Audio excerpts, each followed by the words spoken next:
hello, and I just wanted to pop in and say your first portfolio is done.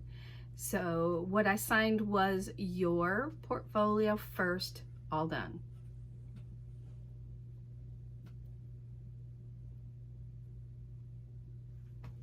And so I want to just come in and just give you some tips. You've already done one of your portfolios, and now I want to show you some do's and don'ts just because I have experienced a lot of these. So the first don't is don't worry about having everything perfect. You know, if you don't have your makeup on yet, don't worry about it. If you're breaking out because of the COVID masking and everything, don't worry about it. If you haven't brushed your hair or washed your hair, just grab a hat. Don't worry about it. That's not what you're being graded on. Nobody cares about that. Nobody's gonna see this video but you and the professor. If it's a fabulous video and your professor wants to share it and you say fine, then that's a different story. But don't worry, you just wanna get on here, you just wanna film your signing script, get it turned in. No stress. This is supposed to be fun. So let's get some tips so you can see some of the ways to make this a little less stressful. All right, so I have my list here. So one of the do's is to film in landscape. So this is landscape right now.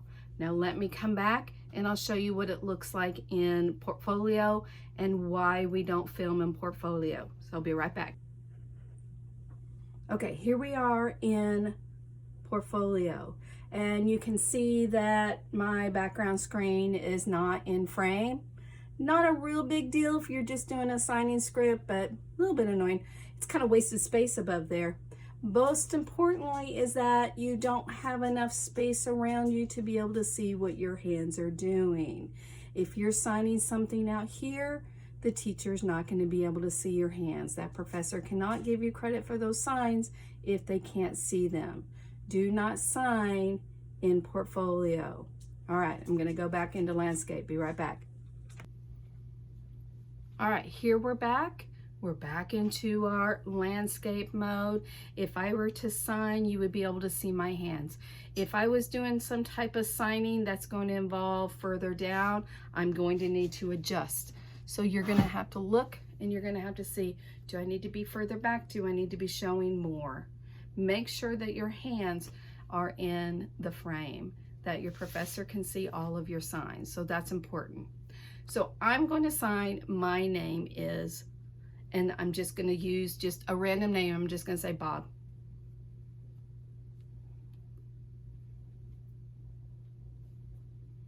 Not too bad.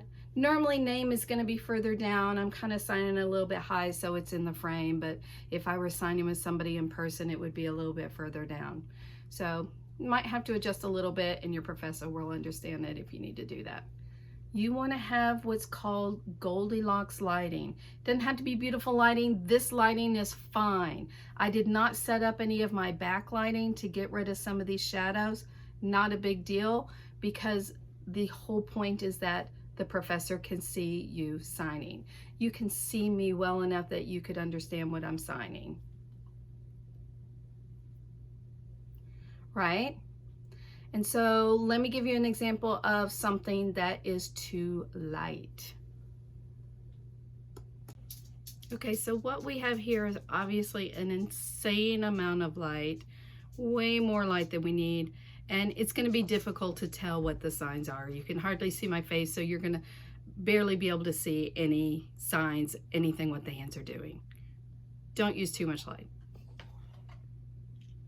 This would be an example of not enough light. Can you see me sign? My name is Bob. You can see a little bit of it, but even if I was back here, you wouldn't be able to see any finger spelling at all. You want that Goldilocks lighting. Not too bright, not too dark, just right. All right, we're back with better lighting. It's not perfect. It's Goldilocks enough that you can see what's happening. Now we're going to talk about finger spelling. Pick your dominant hand. Keep that your dominant hand throughout the conversation.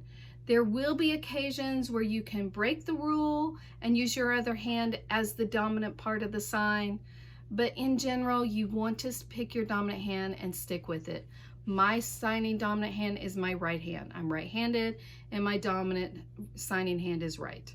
So for me, fingerspelling is going to be in front of my right shoulder. You want to fingerspell in front of your dominant shoulder, just right out front. You don't want your elbow up high because that's not going to have the right palm orientation. You want your elbow down, not too tight. You don't want it to be uncomfortable. Nice and relaxed, just right out here. You don't want it too low. You don't want it too high. You don't want it too far to one side or too far to another side. When you are fingerspelling, viewers are going to expect it to be in this area. It could be a little off, but not too far.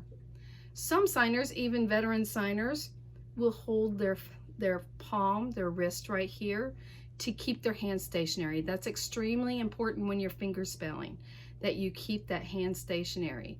It is normal when you first start fingerspelling to want to bob. You are probably spelling the word out in your head. If you wanted to spell cat, you would probably do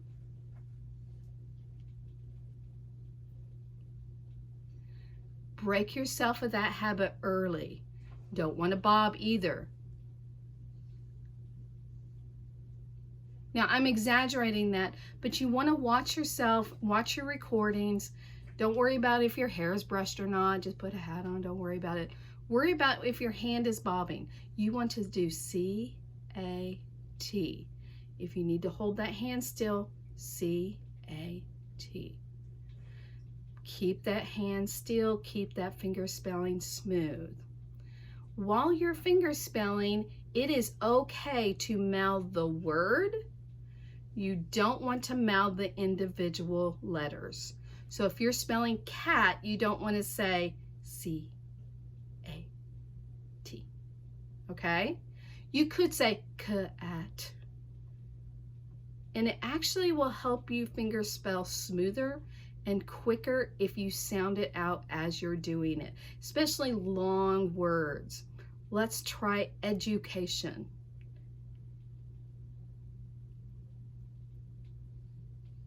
That went a lot easier than if I had tried to spell it out in my head. E-D-U-C-A-T-I-O-N.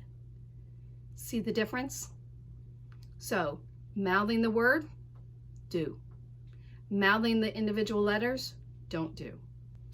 When you are fingerspelling, it is normal to want to look at your hand to make sure that you are doing the correct hand formations. Break yourself of that early, because when you start to fingerspell to somebody